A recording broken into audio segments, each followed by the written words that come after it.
saya nasihatkan kepada para pejuang-pejuang Islam yang berjuang di garda terdepan untuk perjuangan kaum Islam dan kaum muslimin. Perhatikan niat. Jangan sampai salah niat karena akan sia-sia. Dan bukan hanya akan sia-sia, malah mengerjakan hal yang tidak diridhai oleh Allah. Yaitu ada seorang di zaman Rasul sallallahu alaihi wasallam, dia berjihad dan berjihadnya sangat kuat.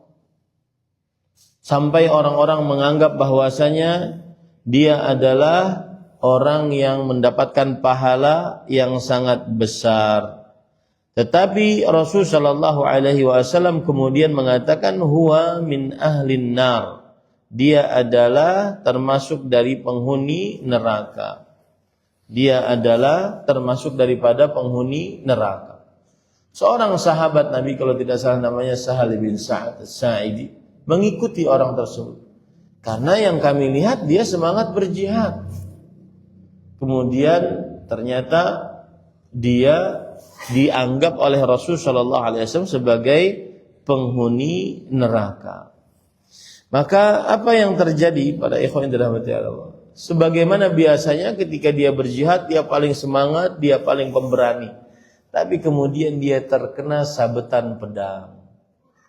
Kemudian dia tidak kuat, akhirnya dia letakkan ujung pedangnya di tengah dadanya. Lalu dia tancapkan dirinya ke pisau atau ke pedang tersebut. Lalu dia meninggal. Meninggal dalam keadaan apa berarti? Bunuh diri. Maka sahabat tersebut langsung pulang kepada Rasulullah sallallahu alaihi wasallam. Ya. Saya bacakan, fasta'jalal maut. Orang tersebut bersegera mati, menyegerakan dirinya untuk mati. Fawadha'a nisaba sayfihi bil ard. Dia meletakkan ujung pedangnya di ujung gagangnya di tanah. Wa dzubabahu baina thadyihi, dan ujung pedangnya di dadanya, di antara dua dadanya gitu. Tsumma tahamala alaihi faqatala nafsa. Lalu dia menancapkan pedang tersebut kepada dirinya sampai dia membunuh dirinya. Maka sahabat tersebut mendatangi Rasulullah SAW dan mengatakan, Ashhadu annaka Rasulullah. Saya bersyahadat engkau adalah Rasulullah. Kemudian Nabi Muhammad SAW bersabda, Wa ma dzak? Ada apa? Kenapa? Lalu beliau ceritakan bahwa kami mengira orang tersebut adalah orang yang ahli jihad. Ternyata engkau mengatakan dia termasuk daripada penghuni neraka. Lalu saya ikuti dia. Ternyata dia bunuh diri di medan pertempuran. Lalu Rasulullah SAW perhatikan. Beliau bersabda, Inna rajul la ya'malu bi'amali ahli jannah fima yabdu linnas. Wa innahu lamin ahli nar. Sesungguhnya ada orang yang benar-benar beramal untuk amalan surga dalam pandangan manusia. Dalam pandangan siapa? Manusia. Dan sesungguhnya dia penghuni neraka. Wa ya'malu bi'amali ahli nar. Dan ini sebaliknya, hati-hati. Kita kadang melihat orang ahli maksiat, ternyata dia dirahmati oleh Allah. Bukan saya melegalkan maksiat, ya. Tapi jangan menghina orang yang bermaksiat. Jangan mencela orang yang bermaksiat. Tapi doakan orang yang bermaksiat tersebut agar bertobat. Wa ya'malu bi'amali ahli nar, dan dia melakukan amalan-amalan penghuni neraka. Fi ma yabdulin nas, dalam pandangan manusia.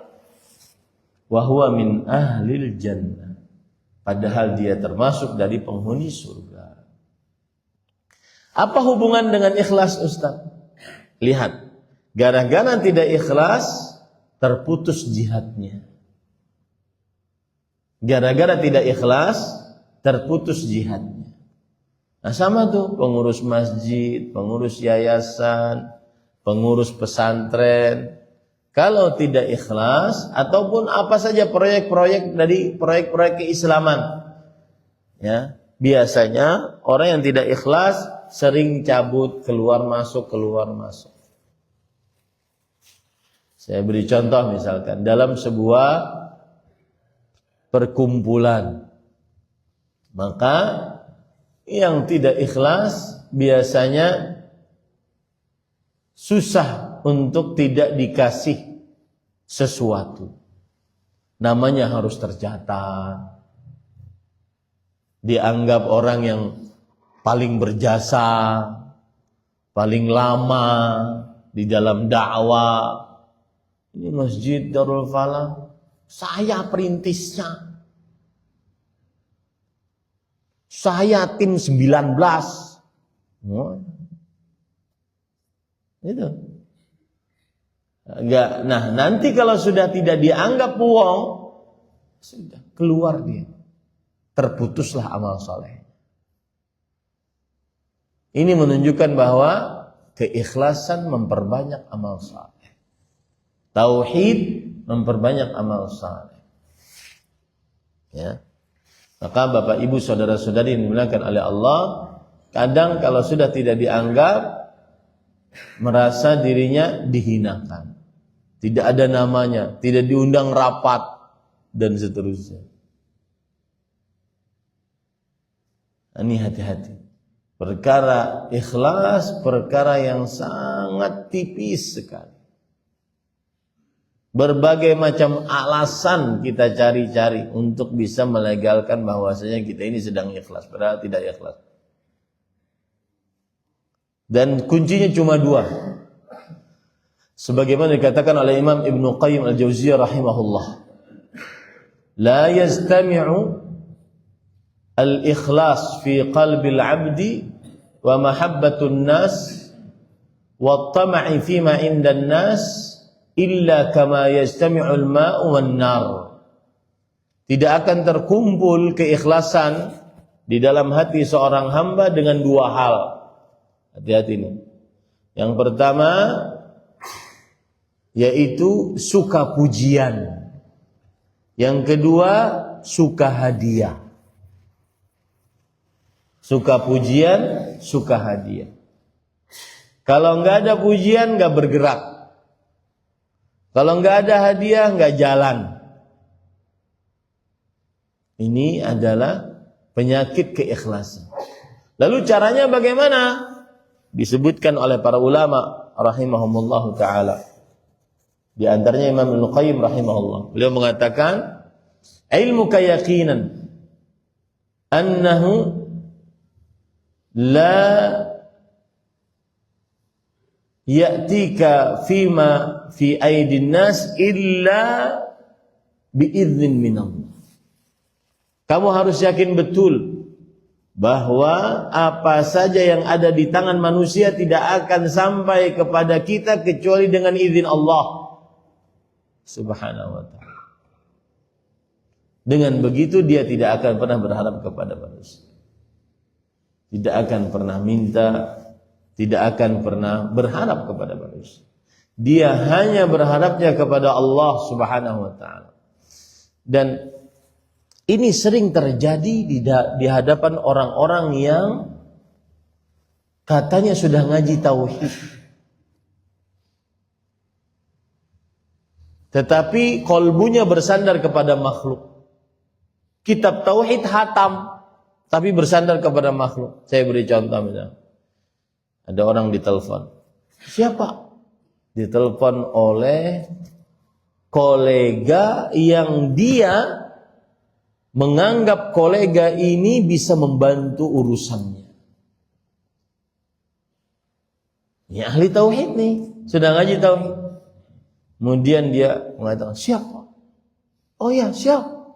Siapa? Siap. Ditelepon nunduk-nunduk.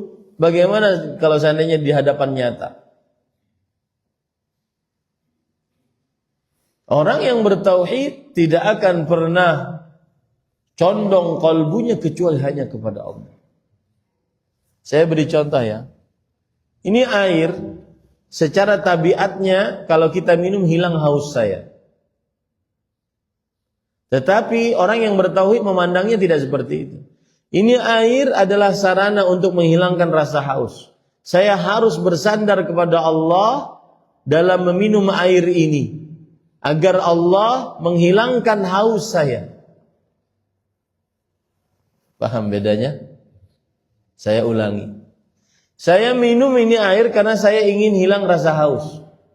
Orang yang bertauhid nggak begitu cara berpikirnya. Cara berpikirnya adalah ini air sarana agar haus saya hilang. Tapi saya tidak boleh bersandar kepada air ini agar haus saya hilang. Saya bersandar kepada Allah agar bisa menghilangkan haus saya dengan saya minum air. Begitu tauhid. Itu yang membuat seseorang beramal ibadah kepada Allah Subhanahu wa taala dengan semangat.